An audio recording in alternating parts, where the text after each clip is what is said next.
কোকোর ১০তম মৃত্যুবার্ষিকী উপলক্ষে নাটোরে দোয়া ও শীতবস্ত্র বিতরণ। বিস্তারিত দেখুন স্টাফ রিপোর্টার শাহাবুল আলমের প্রতিবেদনে।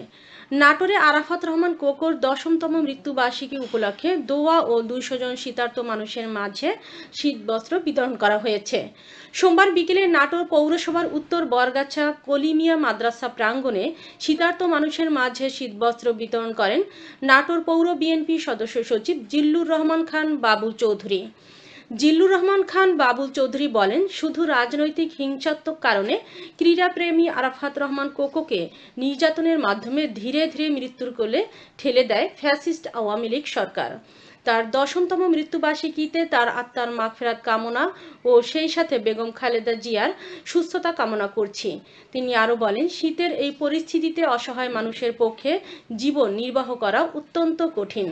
তাই আমরা বিএনপির ভারপ্রাপ্ত চেয়ারম্যান তারেক রহমানের পক্ষ থেকে সাধ্যমতো শীতার্ত মানুষের পাশে দাঁড়ানোর চেষ্টা করছি, কারণ বিএনপি হলো গণমানুষের দল।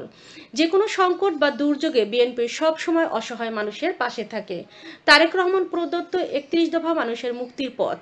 এ সময় উপস্থিত ছিলেন নাটোর পৌর বিএনপির জেলা বিএনপির সদস্য হেলাল তালুকদার, রিয়াজুল ইসলাম সহ ওয়ার্ডের নেতৃবৃন্দ। এ সময় জিয়া পরিবার সহ সকলের সুস্থতা কামনা এবং দোয়া করা হয়।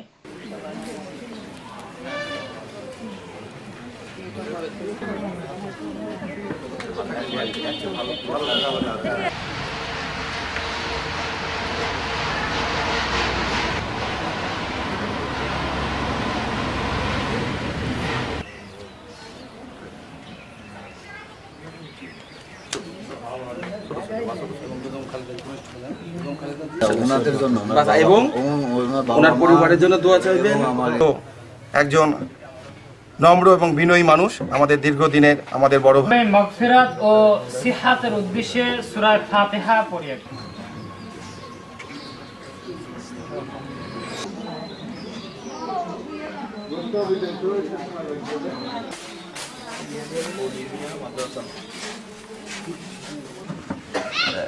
এবং যারা আজকে এই কমন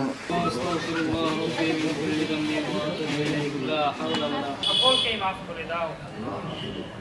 আয় আল্লাহ রহমান রহিম, জিয়াউর রহমান এবং তার ছোট ছেলে জীবিত রয়েছে মাওলা, তাদের নেক হায়াত দান করো।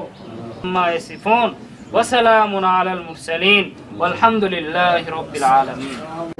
ভাইয়া শুনতে চেয়ারগুলো হঠাৎ সব চেয়ারগুলো সরাতে